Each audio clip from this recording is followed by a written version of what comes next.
عمرك سألت نفسك ليه في ناس بتوصل لأهدافها بالساهل وانت محبوس في ساقية ما بتخلصش؟ الحقيقة إن الفرق مش في المجهود، الفرق في السيستم اللي شغال ورا الستارة، عقلك الباطن. بص على ليلى في 2026 والكل تايه في الدوشة. ليلى كانت هادية وواثقة وبتحقق مبيعات خيالية في مشروعها. السر إنها بطلت تغذي عقلها بالخوف وبرمجته على الاستحقاق. ليلى ما كانتش بتشتغل أكتر، هي كانت بتتحرك بذكاء، لأن عقلها الباطن بقى هو اللي بيرسم لها الفرص بدل ما يخوفها منها. وزي ما قال الفيلسوف: من ملك عقله الباطن ملك مفاتيح العالم. وعشان تبرمج عقلك على النجاح وتكون من 1%، اشترك في القناة وفعل الجرس دلوقتي. وعشان تعمل أبديت لعقلك الباطن وتخليه شغال لحسابك، طبق الثلاث خطوات دول.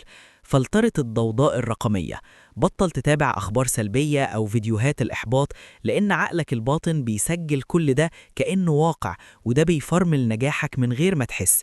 البروفة الذهنية الليلية، قبل ما تنام تخيل خطوة واحدة ناجحة هتعملها بكرة بكل تفاصيلها، عقلك هيعتبرها حصلت فعلا وهيحركك ليها بكرة بشكل تلقائي. تغيير لغة الطلب، بدل ما تقول أنا محتاج فلوس، قول أنا بقدم قيمة تستحق الثراء. عقلك الباطن ما بيفهمش الاحتياج، هو بيفهم الأوامر الواضحة واليقين. في 2026 اللي بيحرك عقله الباطن هو اللي بيقود، واللي عقله بيحركه بيفضل مكانه. دلوقتي قولولي، هل جربتوا قبل كده تبرمجوا نفسكوا على فكرة معينة ولقيتوا الظروف بتخدمكوا فعلا؟ وهل النصايح دي غيرت نظرتكوا لقوة عقلكوا؟ مستني أسمع قصصكوا في الكومنتات.